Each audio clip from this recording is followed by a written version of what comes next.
Hello my dear student, welcome back to my YouTube channel. मेरे YouTube channel पर आप लोग का बहुत बहुत स्वागत है।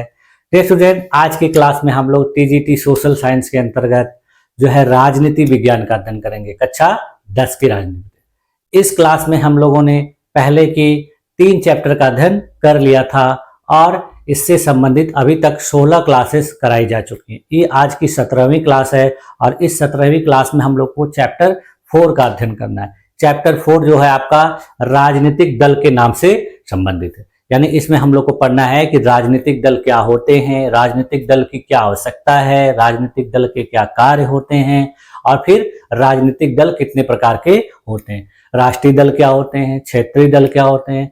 फिर उसके बाद हमको देखना है कि ये राजनीतिक जो दल होते हैं इनकी क्या समस्याएं हैं और इनमें किस प्रकार से सुधार किया जा सकता है। इतनी सारी बातें आप लोग को इस क्लास में, इस चैप्टर में पढ़नी है। तो ये क्लास जो है आज मैं आप लोगों के सामने स्टार्ट करूंगा, शुरू करूंगा और इसमें हम लोग शुरुआती बातों को ध्यानपूर्वक देखेंगे, समझेंगे। ठीक है। और आप लोगों को जो मैंने पहले बताया था कि आप लोगों का ये जो टीजीटी सोशल साइंस का क्लास है ये पूरी तरह से आपके केंद्रीय विद्यालय, नवोदय विद्यालय, एकलव्य विद्यालय और दिल्ली अधीनस्थ वाले जो विद्यालय होते हैं उनके सिलेबस के अकॉर्डिंग बनाया गया। सबसे पहले मैंने सिलेबस ही आप लोग को बताया था और उसी के अनुरूप फिर ये सारी चीजें हम लोग अभी अध्ययन करना शुरू किए हैं। तो अभी हम लोग क्लास 10 की जो भी सिलेबस है उसका अध्ययन कर रहे हैं और फिर उसके बाद जब ये पूरा हो जाएगा तो फिर उसके बाद का आखिरी सिलेबस पूरा करेंगे। ठीक है। तो चलिए देखते हैं कि इस चैप्टर में ये जो राजनीतिक दल वाला चैप्टर है इसमें क्या क्या चीजें हमको पढ़नी है और उनको कैसे हमको अच्छे तरीके से समझ के फिर अपने एग्जाम में उसका उपयोग करना। ठीक है। तो चलिए एक एक करके इन सब चीजों को अध्ययन करते हैं। चलिए देखिए, आज हम लोग को एनसीईआरटी सोशल साइंस क्लास 10 में चैप्टर 4 पढ़ना है और इस पुस्तक का नाम है लोकतांत्रिक राजनीति भाग 2। पहला वाला जो है आप लोगों ने कक्षा 9 में पढ़ा था। तो ठीक है। आप देखिए, इसमें जो हमारा चौथा चैप्टर है उसका नाम है राजनीतिक दल यानी पॉलिटिकल पार्टी। तो सबसे पहले हम लोग यही देख लेते हैं कि पॉलिटिकल पार्टी होती क्या है और पॉलिटिकल पार्टी को किस प्रकार से अपने देश में जाना जाता है और इनका क्या महत्व है।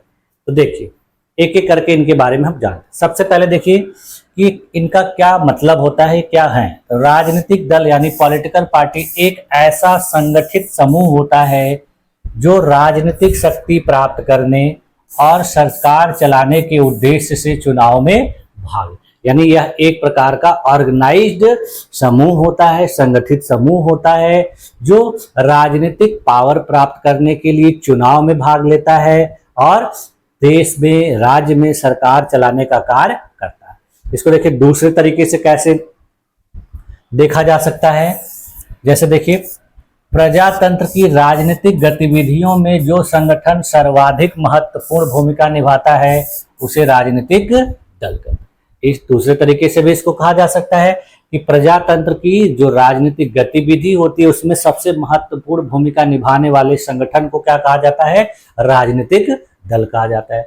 उसी प्रकार से देखिए और भी दूसरे तरीके से क्या कहा जाता है कि राजनीतिक दल समान विचार रखने वाले उन व्यक्तियों का संगठित समूह है जो एक समान उद्देश्यों के लिए जुड़ते हैं। यानी कहा जा रहा है कि ये उन व्यक्तियों का समूह है जो एक समान विचार रखते हैं और फिर इनका उद्देश्य, लक्ष्य एक ही होता है और उस उद्देश्य या लक्ष्य को प्राप्त करने के लिए संगठन बनाते हैं। उसी प्रकार से देखिए कुछ महत्वपूर्ण विद्वानों के द्वारा भी कहा गया है। गिलक्राइस्ट के द्वारा देखिए क्या कहा गया है कि राजनीतिक दल नागरिकों के उस समूह को कहते हैं जिसके सदस्य राजनीतिक विचार रखते हैं और एक राजनीतिक इकाई के रूप में कार्य करते हुए सरकार पर नियंत्रण बनाना चाहते हैं। यानी गिलक्राइस्ट महोदय के द्वारा कहा गया है कि राजनीतिक दल नागरिकों का एक ऐसा समूह होता है जो राजनीतिक विचार रखते हैं और एक राजनीतिक इकाई के रूप में कार्य करते हुए सरकार पर नियंत्रण करते हैं। उसी प्रकार से देखिए मैकाइवर के द्वारा क्या कहा गया है। मैकाइवर के शब्दों में कहा गया है कि राजनीतिक दल किसी नीति या सिद्धांत के लिए गठित एक संस्था है जो उस नीति को संवैधानिक साधनों से शासन का आधार बनाना चाहते हैं। तो इस प्रकार देखिए विभिन्न तरीके से राजनीतिक दलों को परिभाषित किया जा सकता है, उनका अर्थ बताया जा सकता है। अब ये जो राजनीतिक दल होते हैं देखिए, लोकतंत्र के उदय के साथ ही उसके आलोक में इनकी उत्पत्ति हुई। जैसे ही दुनिया में लोकतंत्र आया तो लोकतंत्र आने के बाद ही इन राजनीतिक दलों की उत्पत्ति हुई है। लोकतंत्र अपनी यात्रा राजनीतिक दलों के माध्यम से ही पूर्ण करता है, यानी लोकतंत्र की जो यात्रा होती है वो राजनीतिक दलों के माध्यम से ही होता है। यानी लोकतांत्रिक व्यवस्था अगर किसी देश में बनाई रखनी है तो उसके लिए राजनीतिक दलों का होना बहुत जरूरी है। राजनीतिक दल लोकतांत्रिक व्यवस्था का आधार होते हैं, यानी ये किसी भी देश में अगर लोकतांत्रिक व्यवस्था को सही तरीके से चलाना है, सही तरीके से मेंटेन रखना है तो वहाँ राजनीतिक दलों का होना बहुत जरूरी है। इसके अलावा देखिए, लोकतंत्र शासन व्यवस्था का शरीर है तो राजनीतिक दल उसे जीवंत बनाने वाले प्राण है। देखिए, इसको इस तरह से इंपॉर्टेंट बता दिया जा रहा है कि अगर लोकतंत्र शरीर है शासन व्यवस्था का तो राजनीतिक दल उसके प्राण है। इस तरीके से देखिए राजनीतिक दल बहुत ही महत्वपूर्ण होते हैं किसी भी देश में। तो इनके लिए हमको क्या क्या चीजें जाननी है, समझनी है। राजनीतिक दल ही लोकतांत्रिक शासन व्यवस्था को बनाने, संविधान का निर्माण करने, चुनाव कराने, सरकार के गठन से लेकर उसका संचालन करने तक का कार्य करते हैं। यानी किसी भी लोकतांत्रिक व्यवस्था में जो राजनीतिक दल होते हैं वो लोकतांत्रिक शासन व्यवस्था को बनाए रखने के लिए, संविधान का निर्माण करने के लिए, चुनाव कराने के लिए, सरकार का गठन कराने के लिए, उसका संचालन करने के अतिरिक्त और भी कई कार्य करते हैं। ये राजनीतिक सिद्धांतों का प्रतिपादन करके लोक मत का निर्माण करते हैं और उसकी अभिव्यक्ति भी करते हैं। यह दल आम जनता के बीच जाकर उनके मुद्दों को उठाते हैं, अपनी नीतियां प्रस्तुत करते हैं और सत्ता में आने पर उन्हें लागू करने का प्रयास करते हैं। यानी ये जो दल होते हैं, इनके जो सदस्य होते हैं वो आम जनता के बीच में जाते हैं, अपनी नीतियां बताते हैं, जो उनके मुद्दे होते हैं, उनकी समस्याएं होती हैं, उनको उठाते हैं और फिर जब चुनाव में जीत जाते हैं, सत्ता में आ जाते हैं तो फिर उनको लागू करने का प्रयास भी करते हैं। ठीक है, तो इस तरीके से राजनीतिक दलों को हम लोग डिफाइन कर सकते हैं, परिभाषित कर। अब देखिए, ये जो राजनीतिक दल होते हैं इनके कितने अंग होते हैं। तो देखिए, राजनीतिक दल जो है वो 3 अंगों के समन्वय से बनता है, यानी 3 अंग मिलकर राजनीतिक दलों का गठन करते हैं। जिसमें देखिए पहला होता है दल का नेता, एक अध्यक्ष होता है। फिर उसके बाद देखिए दल के सक्रिय सदस्य होते हैं और तीसरे होते हैं दल के समर्थक और अनुयायी। इसी तरीके से राजनीतिक दलों का गठन होगा, यानी एक व्यक्ति जो होगा उनका हेड होगा, अध्यक्ष होगा, बाकी उसके सक्रिय सदस्य होंगे, एक्टिव मेंबर होंगे और फिर इसके समर्थक और सपोर्टर होंगे। तो इस तरीके से राजनीतिक दल बनता है। आप लोग देखते ही होंगे कि बहुत से ऐसे राजनीतिक दल हैं जो अपने देश में कार्य कर रहे हैं। तो उन राजनीतिक दलों का देखिए एक राष्ट्रीय अध्यक्ष होता है और फिर उसके बाद ढेर सारे मेंबर होते हैं और फिर उनके बाद उनके फॉलोअर होते हैं, उनके समर्थक होते हैं। तो इस तरीके से राजनीतिक दल होते हैं। अब देखिए राजनीतिक दलों की क्या आवश्यकता है, राजनीतिक दलों का क्यों होना जरूरी है। तो देखिए पहला काम क्या है कि राजनीतिक दलों की आवश्यकता लोकतंत्र में जनता को जागरूक करने के लिए है, यानी लोकतांत्रिक व्यवस्था में जनता को जागरूक करने के लिए राजनीतिक दलों की जरूरत है। चुनाव अभियानों और उसकी प्रक्रिया को सफल बनाने के लिए राजनीतिक दलों की आवश्यकता है। तीसरा देखिए, सरकार का गठन करने तथा शासन प्रशासन चलाने के लिए राजनीतिक दलों की आवश्यकता है। जनमत का निर्माण करने तथा उसकी अभिव्यक्ति करने के लिए राजनीतिक दल आवश्यक है। उसके बाद फिर देखिए, सरकार की नीतियों की आलोचना करने तथा उस पर नियंत्रण बनाए रखने के लिए भी राजनीतिक दल अनिवार्य है।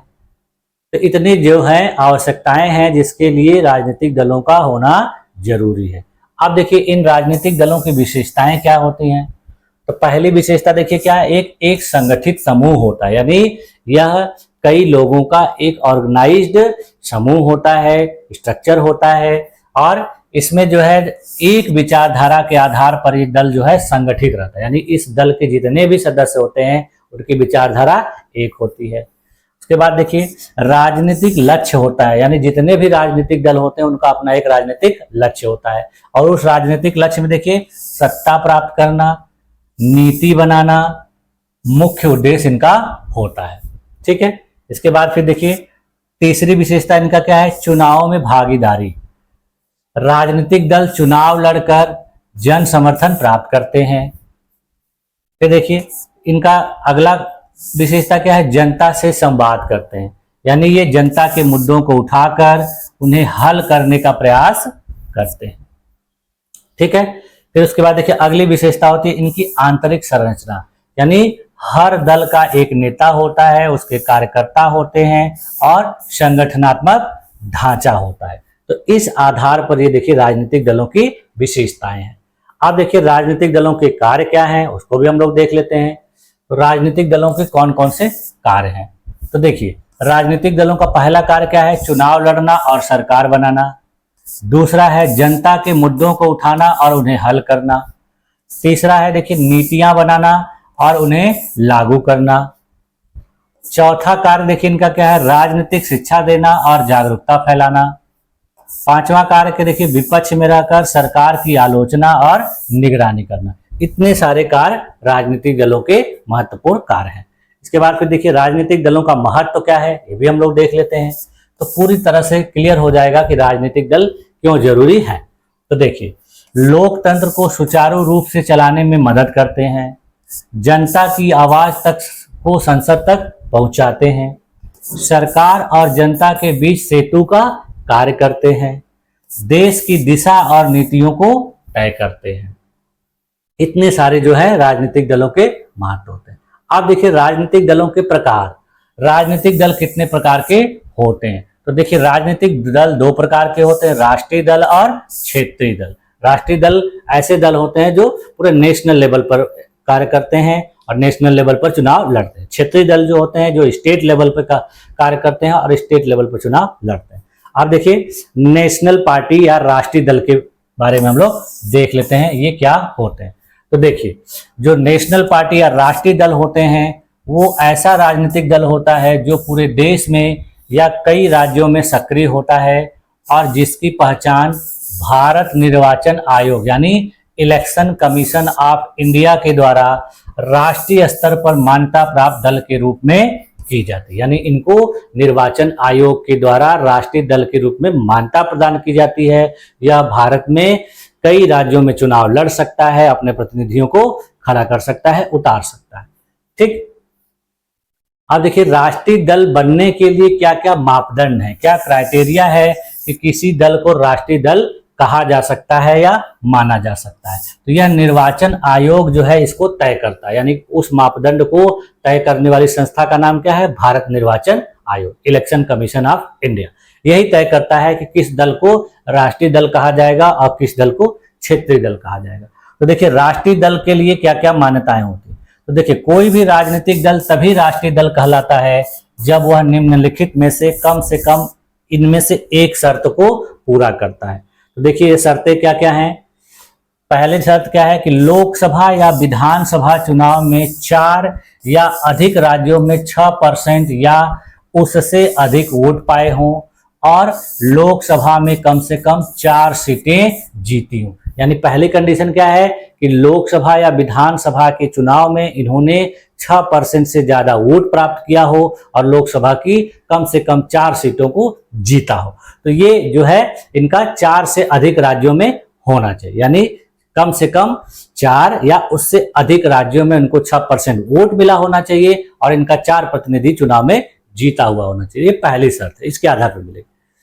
दूसरा देखिए क्या है, कम से कम 4 राज्यों में मान्यता प्राप्त राज्य दल हो, यानी इसको 4 राज्यों में मान्यता प्राप्त दल के रूप में जाना जाता है, यानी 4 राज्यों में ये मान्यता प्राप्त कर चुका हो। अगला देखिए क्या क्या कंडीशन है कि लोकसभा में कम से कम 2% सीटें यानी 11 सीटें जीती हों और वे कम से कम 3 अलग अलग राज्यों से हों। तीसरी कंडीशन क्या है कि लोकसभा में उसकी कम से कम 2% सीटें हों, यानी कितनी सीटें, 11 सीटें हों और ये 11 सीटें किसी एक राज्य से न हो बल्कि 3 अलग अलग राज्यों से होनी चाहिए, तब जाके इनको राष्ट्रीय दल कहा जाता है। तो देखेंगे कि अपने देश में राष्ट्रीय दलों की जो संख्या है कभी कभी घटती बढ़ती रहती है, कभी 6 या 7 रहती है। तो वर्तमान में देखिए 2024 तक अपने देश में जो है राष्ट्रीय दलों की संख्या कितनी है, 7 है। भारत के प्रमुख राष्ट्रीय दल जो है 2024 के आंकड़ों तक कितने हैं, तो देखिए सबसे पहला देखिए भारतीय जनता पार्टी बीजेपी, जिसकी इस समय अपने देश में केंद्र में सरकार है। दूसरा दल देखिए भारतीय राष्ट्रीय कांग्रेस, इंडियन नेशनल कांग्रेस है, ये देखिए विपक्ष की पार्टी है। तीसरा दल देखिए बहुजन समाज पार्टी बीएसपी है। चौथा जो दल है भारतीय कम्युनिस्ट पार्टी सीपीआई है। पांचवा देखिए मार्क्सवादी कम्युनिस्ट पार्टी सीपीआईएम है। छठवां देखिए राष्ट्रीय जनता दल आरजेडी है, यह कुछ समय तक राज्य दल के रूप में कार्य था, यानी क्षेत्रीय दल के रूप में था। उसके बाद देखिए सातवां जो है आम आदमी पार्टी है, इसको 2023 में राष्ट्रीय दल घोषित किया गया। तो ये वर्तमान में 7 राष्ट्रीय दल जो है इस समय अपने देश में है। ठीक है, आप देखिए ये जो राष्ट्रीय दलों का आंकड़ा है ये इनका चेंज होता रहता है, बदलता रहता है। कभी कभी क्या होगा कि किसी दल को मान लीजिए 4 राज्यों में 6% सीटें नहीं मिले, उनके 4 प्रतिनिधि चुनाव नहीं जीते लोकसभा में, तो फिर उनका राष्ट्रीय दल का दर्जा हट जाता है, फिर किसी दूसरे दल को मिल जाता है। लेकिन कुछ ऐसे दल हैं जिनका उतना वोट परसेंट रहता ही है और उनके प्रतिनिधि जीतते ही हैं, तो वो 3-4 पार्टियां हैं जो हमेशा बनी रहती हैं, बाकी कुछ जो है चेंज होते रहते हैं। ठीक है, तो देखिए इसलिए इसमें मैंने क्या किया है कि नोट के रूप में लिख दिया है कि दलों की यह स्थिति समय के साथ बदलती रहती है, यानी दलों की स्थिति जो है हर समय एक जैसे नहीं होगी। आपके एनसीईआरटी की किताब में देखिए जो है अलग दलों का नाम दिया गया, कुछ 4-5 दल कॉमन है, बाकी 1-2 दल बदले हुए हैं। ठीक है, जो क्योंकि एनसीईआरटी की किताब जब छपी थी तो उस समय वही रहे होंगे, इसलिए उसमें वही दिया, उसको भी हम लोग अभी देख लेंगे। देखिए राष्ट्रीय दल की क्या विशेषताएं होती है, राष्ट्रीय दल किस लिए इंपॉर्टेंट होते हैं। तो देखिए राष्ट्रीय दल पूरे देश में चुनाव लड़ते हैं, ये पूरे भारत से जुड़े मुद्दे को उठाते हैं, यानी इनका मुद्दा क्षेत्रीय नहीं होता है, पूरा नेशनल मुद्दा होता है। ये संसद और राज्यों में व्यापक प्रतिनिधित्व रखते हैं, यानी इनका संसद में भी प्रतिनिधित्व रहता है और कई राज्यों में रहता है।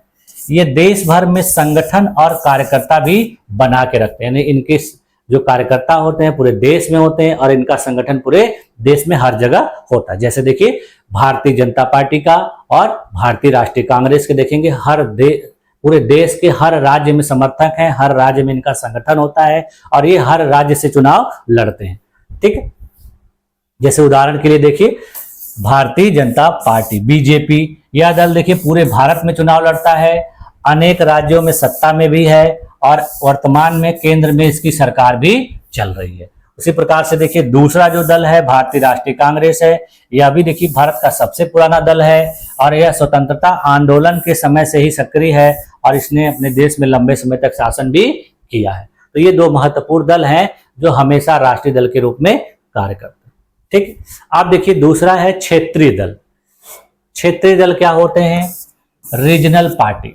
देखिए क्षेत्रीय दल या रीजनल पार्टी वे राजनीतिक दल होते हैं जो किसी एक राज्य या क्षेत्र में विशेष रूप से सक्रिय होते हैं और उसी राज्य से जुड़े मुद्दों और जनहित के लिए काम करते हैं। यानी ये जो है राज्य स्तर के दल होते हैं और ये उसी राज्य से संबंधित मुद्दों को उठाते हैं, उन्हीं के लिए चुनाव लड़ते हैं और चुनाव जीतने के बाद उन्हीं के लिए कार्य करते हैं। इनका जो मुद्दा होता है वो राष्ट्रीय स्तर का ना होकर बल्कि क्षेत्रीय स्तर का होता है, इसी वजह से इनको क्षेत्रीय दल या राज्य दल के रूप में जाना जाता है। ठीक है, इन दलों की पहचान देखिए, इनका समर्थन विशेष जाति, भाषा, धर्म या क्षेत्रीय भावना पर आधारित हो सकता है। यानी ये जो दल होते हैं वो देखिए कई आधारों पर बटे होते हैं। कुछ जो दल होते हैं विशेष जातियों से रिलेटेड होते हैं, उसी प्रकार कुछ दल जो है भाषा भाषियों से रिलेटेड होते हैं, उसी प्रकार कुछ धर्म देखिए जो दल हैं धर्मों से रिलेटेड होते हैं, कुछ लोग क्षेत्रीय भावना के आधार पर रिलेटेड होते हैं। आप देखिए इनको निर्वाचन आयोग के द्वारा मान्यता कैसे दी जाती है या कैसे ये क्षेत्रीय दल के रूप में मान्यता प्राप्त करते हैं। तो देखिए भारत निर्वाचन आयोग यानी इलेक्शन कमीशन ऑफ इंडिया के अनुसार कोई दल तब राज्य या क्षेत्रीय दल कहलाता है जब वह किसी एक राज्य में मान्यता प्राप्त हो और इसके लिए उस दल को उस राज्य में यानी किसी भी दल को क्षेत्रीय दल या राज्य दल के रूप में तभी जाना जाएगा जब वह किसी एक राज्य में मान्यता प्राप्त किया हो और इसके अलावा उस दल को क्या क्या चीजें करनी चाहिए, क्या क्या चीजें होनी चाहिए। कम से कम 6% वोट मिलने चाहिए चुनाव में वहां पर राज्य में।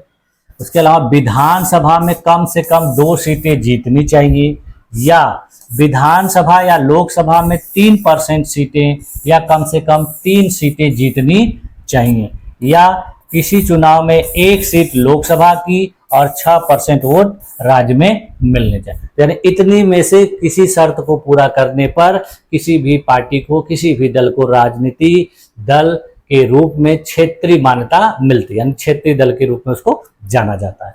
अब देखिए ये क्षेत्रीय दलों की विशेषताएं क्या होती हैं।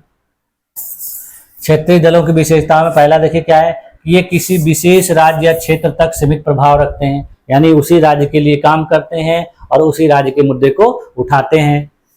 दूसरा क्या है कि क्षेत्रीय भाषा, संस्कृति या समस्याओं पर ये केंद्रित होते हैं, यानी उसी राज्य की जो समस्या होती है उसी पे केंद्रित होते हैं। जैसे आप लोग देखते होंगे कि अपने उत्तर प्रदेश राज्य में जो है एक क्षेत्रीय पार्टी है जिसको समाजवादी पार्टी कहा जाता है। तो ये देखिए पार्टी क्या करती है कि राज्य से संबंधित मुद्दों को उठाती है और राज्य से ही संबंधित मुद्दों के लिए कार्य करती है। उसी प्रकार से देखिए पश्चिम बंगाल में है, तो देखिए उसी प्रकार से देखिए उड़ीसा में बहुत से ऐसे राज्य जहाँ पे बहुत सी क्षेत्रीय पार्टियां हैं। तो ये क्षेत्रीय पार्टियां उस राज्य से संबंधित समस्याओं पर केंद्रित होती हैं और उसी के लिए कार्य करती हैं।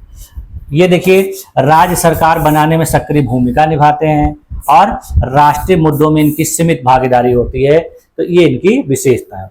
अब देखिए प्रमुख क्षेत्रीय दलों के उदाहरण देख लीजिए। जो अपने देश में वर्तमान में प्रमुख क्षेत्रीय दल हैं वो कौन कौन से हैं। तो देखिए एक तरफ राज्य है, एक तरफ क्षेत्रीय दल का नाम है। तो देखिए जैसे उत्तर प्रदेश में इस समय क्षेत्रीय दलों के रूप में देखिए समाजवादी पार्टी और बहुजन समाज पार्टी। बहुजन समाज पार्टी देखिए एक क्षेत्रीय दल के रूप में भी कार्य करता है और इसको राष्ट्रीय दल के रूप में भी मान्यता प्राप्त हुई। उसके बाद देखिए बिहार राज्य में जनता दल यूनाइटेड है, जेडीयू। उसके अलावा राष्ट्रीय जनता दल आरजेडी है। ये देखिए वहां के क्षेत्रीय दल है। उसी प्रकार पश्चिम बंगाल में देखिए मैंने भी बताया आप लोग को कि ममता बनर्जी जो मुख्यमंत्री है उनका दल जो है तृणमूल कांग्रेस, जिसको शॉर्टकट में टीएमसी कहा जाता है। उसी प्रकार से देखिए तमिलनाडु में डीएमके है जिसको द्रविड़ मुनेत्र कड़गम कहा जाता है और एआईडीएमके है। उसी प्रकार देखिए महाराष्ट्र में शिवसेना, यूबीटी और एनसीपी है। उड़ीसा में देखिए बीजू जनता दल बीजेडी है।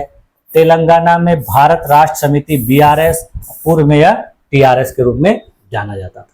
ठीक है, तो ये थे हमारे देश में विभिन्न प्रकार के क्षेत्रीय दल।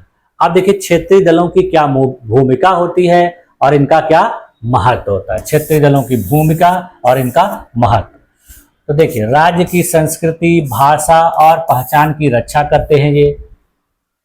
ये राज्य से जुड़ी समस्याओं जैसे कि किसान, शिक्षा, जल, भाषा को प्रमुखता से उठाते हैं सरकार के समक्ष।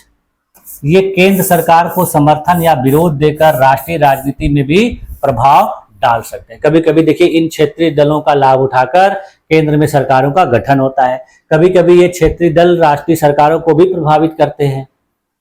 गठबंधन सरकारों में अक्सर निर्णायक भूमिका निभाते हैं। जब केंद्र में किसी राष्ट्रीय दल की सरकार नहीं बन पाती है तो ये इसमें सरकार बनाने में निर्णायक भूमिका भी निभाता है। जैसे देखिए वर्तमान में जो अभी केंद्र की सरकार है उस सरकार को बनाने के लिए 2 क्षेत्रीय दलों का महत्वपूर्ण योगदान है।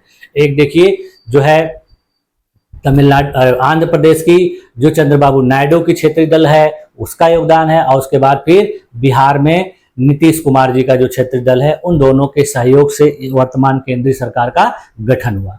ठीक है, तो इस प्रकार से लोग अक्सर निर्णायक भूमिका निभाते हैं। अब देखिए जो राजनीतिक दल होते हैं इनकी क्या चुनौतियां हैं और इनके चुनौतियों को कैसे सुधार किया जाएगा, उनके सुधार के कौन कौन से उपाय हैं। तो देखिए राजनीतिक दलों की मुख्य चुनौतियां क्या क्या है, यानी इन पॉलिटिकल पार्टीज की समस्याएं क्या है। पहली बात देखिए यहाँ पर वंशवाद की राजनीति चलती है, यानी बहुत से ऐसे राजनीतिक दल हैं जहां पर एक ही परिवार के लोग पीढ़ी दर पीढ़ी सत्ता में बने रहते हैं। इससे प्रतिभाशाली लेकिन आम कार्यकर्ता के लिए आगे बढ़ने का अवसर कम हो जाता है। देखिए कुछ ऐसी पार्टियां हैं जिसमें जिस पार्टी का गठन करने वाला व्यक्ति था उस व्यक्ति के परिवार के लोग ही हमेशा उच्च पदों पर बने रहते हैं। तो उससे बाकी के जो टैलेंटेड योग्य लोग होते हैं उनको मौका नहीं मिल पाता है। तो ये इसमें वंशवाद की समस्या देखी जाती है। उदाहरण के लिए देखिए, कई दलों में जो शीर्ष नेतृत्व होता है पिता पुत्र या परिवार में ही बना रहता है। यानी बहुत से ऐसे पार्टियां हैं अपने देश में जिसमें शीर्ष नेतृत्व यानी जो उच्च पद होते हैं पिता पुत्र में ही बटा रहता है या उनके परिवार के लोगों में ही बटा रहता है। उसी प्रकार से देखिए, दूसरी समस्या इनकी है भ्रष्टाचार, करप्शन। कई बार देखिए जो राजनीतिक दल होते हैं उनके नेता होते हैं वो सत्ता का दुरुपयोग करते हैं, फंडिंग में पारदर्शिता की कमी रहती है, सौदेबाजी करते हैं और रिश्वत जैसी समस्याएं देखी जाती हैं। यानी ये दूसरे लोगों से चुनाव में टिकट देने के लिए पैसा वसूलते हैं, रिश्वतखोरी करते हैं। तो बहुत सारे ऐसे भ्रष्टाचार के काम ये लोग करते हैं। उसके बाद देखिए, तीसरी समस्या है जातिवाद और सांप्रदायिकता। बहुत से ऐसे राजनीतिक दल हैं जो जातिवाद को मुद्दा बनाते हैं और जाति के आधार पर अपना चुनाव लड़ते हैं। दूसरा चीज है ये संप्रदाय के आधार पर, धर्म के आधार पर भी राजनीति करते हैं। कुछ दल जो हैं अलग अलग धर्म को मान्यता देते हैं, कुछ दल अलग धर्म को देते हैं और फिर इन्हीं धर्मों के मानने वाले लोगों के आधार पर अपना वो चुनाव लड़ते हैं। जैसे देखिए, कई राजनीतिक दल हैं जो जाति के आधार पर, धर्म के आधार पर या क्षेत्र के आधार पर वोट मांगते हैं, जिससे समाज में विभाजन और तनाव पैदा होता है। तो इस तरह की देखिए समस्याएं आप लोग को अपने देश में देखने को मिलती होंगी कि कुछ ऐसे दल हैं जो किसी विशेष जाति के लिए कार्य करते हैं, उन्हीं की मांग करते हैं, उन्हीं से वोट मांगते हैं, और कुछ जो दल है वो किसी दूसरे धर्म के लोगों को टारगेट करते हैं। तो इस तरीके से ये जातिवाद और सांप्रदायिकता को फैलाते हैं। उसके बाद फिर देखिए, इन दलों में जो है आंतरिक लोकतंत्र की भी कमी देखी जाती है। यानी लोकतंत्र की कमी का मतलब कि जो निर्णय लेने की क्षमता होती है किसी एक ही व्यक्ति के पास होती है, बाकी लोगों को निर्णय लेने की जो है अनुमति नहीं दी जाती। जैसे देखिए, ज्यादातर दलों में निर्णय लेने की शक्ति कुछ नेताओं या परिवारों तक ही सीमित होती है। पार्टी में चुनाव या पारदर्शी प्रक्रिया का अभाव रहता है। यानी सारा निर्णय कुछ खास व्यक्ति ही लेते हैं, बाकी लोगों को निर्णय लेने की अनुमति नहीं होती। उसके बाद फिर देखिए, अगली समस्या इनकी क्या है कि चुनाव में अत्यधिक खर्च करते हैं। यानी चुनाव लड़ने के लिए भारी धनराशि की आवश्यकता होती है। यह स्थिति अमीर उम्मीदवारों को प्राथमिकता देती है और भ्रष्टाचार को बढ़ावा। देखिए, चुनावी खर्च जब ज्यादा होगा तो गरीब व्यक्ति चुनाव नहीं लड़ पाएगा, जो अमीर लोग होंगे वो चुनाव में आएंगे और अमीर लोग जब चुनाव में आएंगे तो पैसे का बहुत ज्यादा दुरुपयोग करेंगे और फिर वो पैसे का दुरुपयोग करके जब सत्ता हासिल कर लेंगे तो जो भी कार्य करेंगे अपने हित के लिए करेंगे। उसी प्रकार से देखिए, अगली समस्या है नकारात्मक राजनीति। ये जो राजनीतिक दल होते हैं वो विकास और नीतियों पर बहस करने के बजाय अक्सर एक दूसरे के ऊपर आरोप प्रत्यारोप लगाते हैं, भावनात्मक मुद्दों को उठाते हैं और नफरत फैलाने वाली राजनीति करते हैं। यानी ये देश के विकास और अच्छी नीतियों पर कार्य न करके बल्कि एक दूसरे की टीका टिप्पणी करते हैं, एक दूसरे की गलतियां निकालते हैं और लड़ते रहते हैं और विभिन्न प्रकार के ऐसे ऐसे भावनात्मक मुद्दे उठाते हैं जिस पर जनता का ध्यान भटक जाए, विकास की बात न की जाए, देश की तरक्की की बात न करें, बल्कि इसी चीजों पे लोग उलझे रहें और न्यूज चैनलों वगैरह में इन सब चीजों को खूब बढ़ चढ़ के दिखाते भी हैं। तो इस तरीके से क्या होता है कि लोगों का ध्यान इन्हीं सब चीजों पे चला जाता है और अच्छी चीजों के ऊपर किसी का ध्यान नहीं जाता। इसके अलावा देखिए, अगली समस्या है इनका धन और अपराध की घुसपैठ। इसमें देखिए क्या होता है कि जो राजनीति होती है धन और अपराध की पकड़ में होने के कारण राजनीतिक दलों को भी इस चुनौती से जूझना पड़ता है। यानी देखिए, जो राजनीति का कार्य होता है वो धन से चलता है और धन जो है किसी और व्यक्ति के द्वारा जब लगाया जाता है तो वो व्यक्ति इन राजनीतिक दलों पर अपनी पकड़ बनाए रखता है और इनके माध्यम से अपने जो भी कार्य होते हैं वो आसानी से करवाता है। अपराधी प्रवृत्ति के जो लोग होते हैं वो धन, बल और छल से राजनीतिक दलों पर अपना गैर कानूनी अधिकार जमा ही लेते हैं। यानी जो अपराधी प्रवृत्ति के लोग होते हैं वो देखिए पैसे के आधार पर और पावर के आधार पर, दम के आधार पर, बल के आधार पर इन राजनीतिक दलों के ऊपर अपना प्रभाव बना के रखते हैं और अपने अनुसार इनसे कार्य करवाते हैं। इसके अलावा देखिए, अगली समस्या क्या है विकल्पहीनता।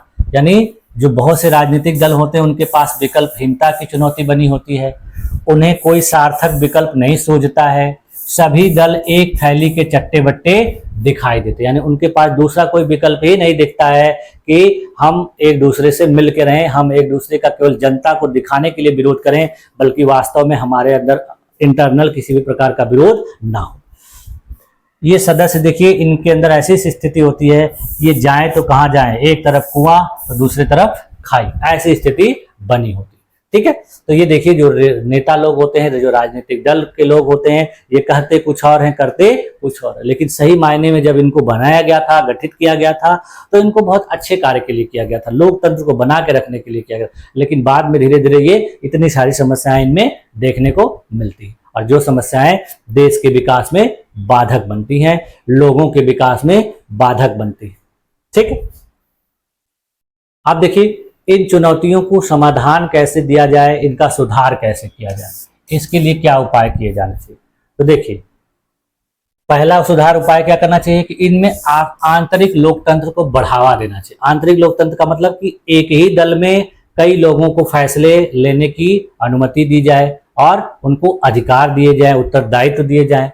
देखिए, पार्टी में आंतरिक चुनाव, निर्णयों में भागीदारी और पदों पर योग्यता के आधार पर चयन अनिवार्य होना चाहिए। यानी एक ही पार्टी में अलग अलग लोगों को योग्यता के आधार पर चुना जाना चाहिए और उनको फैसले लेने की अधिकार दिए जाने चाहिए। दूसरा, चंदा और फंडिंग में पारदर्शिता होनी चाहिए। ये लोग जो चंदा लेते हैं, फंडिंग होती है इनमें, उसमें पारदर्शिता होनी चाहिए, पता होना चाहिए कि इनको पैसा कहाँ से मिल रहा है, कौन दे रहा है।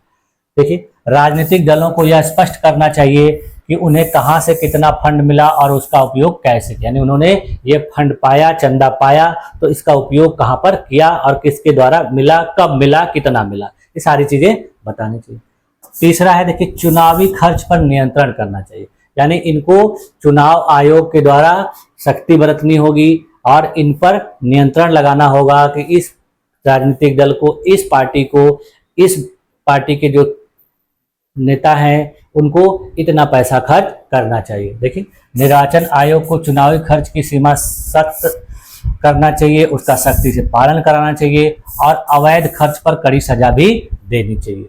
इसके बाद देखिए, यहाँ पर वंशवाद का विरोध करना चाहिए। एक ही पार्टी के अंदर देखिए एक ही परिवार के लोगों का बड़े पदों पर बने रहना नहीं चाहिए, बल्कि कार्यकर्ताओं को योग्यता के आधार पर आगे बढ़ने का अवसर देना चाहिए। इसमें जो कार्यकर्ता हैं उनको भी आगे बढ़ने का अवसर दिया जाना चाहिए। एक ही परिवार के लोगों का हमेशा सत्ता पे बने रहना नहीं चाहिए।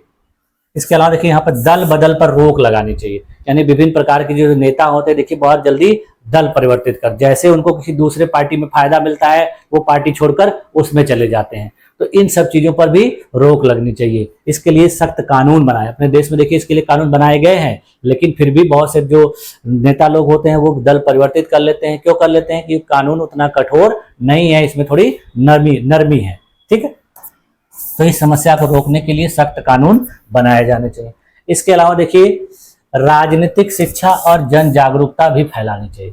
यानी जनता को भी यह समझना चाहिए कि जाति, धर्म या पैसे के आधार पर नहीं, बल्कि नीति और कार्यों के आधार पर वोट देना जरूरी। यानी जन जागरूकता फैलानी चाहिए और जो जनता वोट देती है चुनाव में उसको बताना चाहिए, सिखाना चाहिए कि जाति, धर्म के आधार पर, क्षेत्र के आधार पर, पैसे के आधार पर वोट न दें, अपने उत्तराधिकारियों को, अपने प्रतिनिधियों को न चुने, बल्कि उनके कार्यों के आधार पर उनके वोट दें, उनकी अच्छी नीतियों के आधार पर दें, विकास के आधार पर दें, जिससे उनका भी विकास हो और देश का भी विकास हो। उसके अलावा फिर देखिए, जो दोषी नेता हैं उनको टिकट न दिया जाना चाहिए। यानी जिस नेता पर गंभीर आपराधिक आरोप हो उसे पार्टी से दूर रखना चाहिए, उसको पार्टी के द्वारा चुनाव का टिकट नहीं दिया जाना चाहिए। इसके अलावा देखिए, आरटीआई कानून का विस्तार करना चाहिए। यानी राजनीतिक दलों को सूचना के अधिकार आरटीआई के तहत लाकर उन्हें जनता के प्रति जवाबदेह बनाया जा सकता है। आरटीआई का देखिए फुल फॉर्म होता है राइट टू इंफॉर्मेशन, यानी सूचना का अधिकार। इसके तहत भी जो है नेताओं को शामिल किया जाना चाहिए और उनको अपने कार्यों की जानकारी जनता के द्वारा मांगने पर दी जानी चाहिए। तब जाके ये जो भ्रष्टाचार है ये सब चीज रोक पड़ेगा। इसके अलावा देखिए, इसमें महिलाओं को भी प्रतिनिधित्व देना चाहिए। यानी प्रत्येक दल में महिलाओं के लिए न्यूनतम अनुपात बना देना चाहिए और उनके लिए आरक्षण की भी व्यवस्था की जानी चाहिए। जब जाके इतनी सारी समस्याएं जो हैं राजनीतिक दलों की, ये सही तरीके से सॉल्व हो पाए। ठीक है, तो ये देखिए राजनीतिक दलों की समस्याएं थी और इनका सुधार। इसके अलावा देखिए, शपथ पत्र की अनिवार्यता कर दी जाए। यानी जो राजनीतिक दल हैं, उनके जो कार्यकर्ता हैं, उनके जो सदस्य हैं, वो अगर चुनाव में आ रहे हैं, चुनाव लड़ रहे हैं, तो उनको देखिए अपने प्रति चल रहे आपराधिक मामलों का विवरण उच्चतम न्यायालय को शपथ पत्र के माध्यम से देना चाहिए। यानी वो अगर आ रहे हैं तो उनके खिलाफ कौन कौन से मामले चल रहे हैं, तो उन सब चीज का ब्यौरा भी उसको उच्चतम हाई कोर्ट को देना चाहिए, तब जाके ये सारी समस्याएं दूर होंगी। आप देखिए इस चैप्टर से राजनीतिक दल से रिलेटेड कुछ महत्वपूर्ण शब्दावलियां हैं, जिसमें देखिए पहला है विरोधी दल किसे कहते हैं। यानी विरोधी दल और एक सत्ता पक्ष दल होता है। तो विरोधी दल कौन सा होता है, तो विरोधी दल ऐसे दल होते हैं जो चुनाव हारने वाले दल होते हैं और ये शासक दल के विरोधी पक्ष की भूमिका निभाते हैं। यानी ऐसा दल जो चुनाव में हार चुका हो तो वो जीते हुए दल के जो नीतियां होती हैं, उनकी जो पॉलिसीज होती हैं, उनके जो कार्य होते हैं, उनकी आलोचना करता है और उनको बेहतर तरीके से कार्य करने के लिए सुझाव देता है। देखिए ये क्या करता है कि सरकार की जो गलत नीतियां होती हैं, असफलताएं होती हैं, उनकी आलोचना करने के साथ साथ उसको अपनी अलग राय भी रखती है। दूसरी बात देखिए अगला क्या है, एक दलीय शासन व्यवस्था। देखिए बहुत से ऐसे देश हैं जहां पर केवल एक ही दल होता है, विभिन्न प्रकार के राजनीतिक दल नहीं होते। जैसे देखिए अपने देश में विभिन्न प्रकार के राजनीतिक दल हैं, लेकिन कुछ ऐसे भी देश हैं जहां पर कोई राजनीतिक दल नहीं होता है, बल्कि केवल एक ही होता है। उस देश का उदाहरण देखिए चीन है। देखिए कई देशों में केवल एक ही दल को सरकार बनाने और चलाने की अनुमति होती है। इस कारण देखिए उन्हें एक दलीय शासन व्यवस्था कहा जाता है। ऐसे देशों में देखिए चीन जो है सिर्फ कम्युनिस्ट पार्टी का ही शासन वहां पर चला जाता है। ठीक, उसके बाद देखिए अगला टर्म है द्विदलीय प्रणाली। द्विदलीय का मतलब कि दो दलों वाली प्रणाली, दो दल या दो दल से अधिक। तो देखिए कुछ देश जो है वहां पर सत्ता आमतौर पर दो मुख्य दलों के बीच बदलती रहती है। वहां पर अनेक दूसरी पार्टियां हो सकती हैं और वे भी चुनाव लड़कर कुछ सीटें जीत सकती हैं, पर सिर्फ दो ही दल बहुमत पाने और सरकार बनाने के प्रबल दावेदार होते हैं। यानी यहाँ पर दो मुख्य दल होते हैं और बारी बारी से वही दल चुनाव लड़ते हैं, सरकार बनाते हैं। उसके अलावा कुछ और भी छोटे दल होते हैं, लेकिन वो सरकार बनाने के योग्य नहीं होते।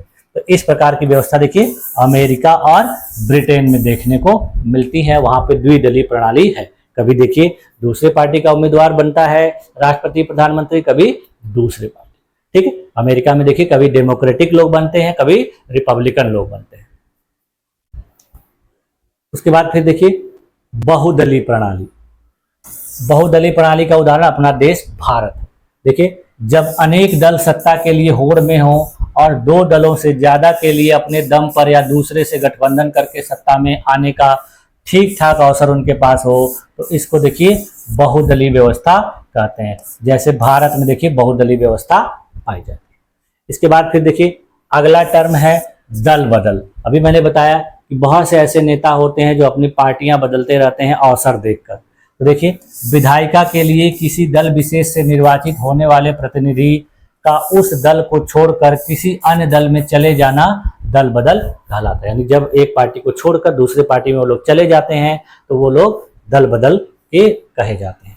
गठबंधन देखिए क्या होता है, जब किसी बहुदलीय व्यवस्था में अनेक राजनीतिक दल चुनाव लड़ते हैं और सत्ता में आने के लिए आपस में हाथ मिला लेते हैं, तो इसे गठबंधन या मोर्चा कहा जाता है। यानी देखिए जब चुनाव होता है तो अनेक दल चुनाव लड़ते हैं और चुनाव जब अनेक दल लड़ेंगे तो किसी को स्पष्ट बहुमत नहीं मिलता है, तो फिर वो लोग एक दूसरे से हाथ मिलाकर गठबंधन करके चुनाव लड़ते हैं और फिर बाद में गठबंधन सरकार बनाते हैं। ठीक है, तो ये इस चैप्टर से संबंधित महत्वपूर्ण टर्म भी थे। ठीक है, तो इस तरीके से हम लोगों ने देखिए इस क्लास में इस चैप्टर से रिलेटेड जितने भी महत्वपूर्ण बातें थे, जितने भी महत्वपूर्ण टर्म थे, उनका विस्तार पूर्वक अध्ययन किया।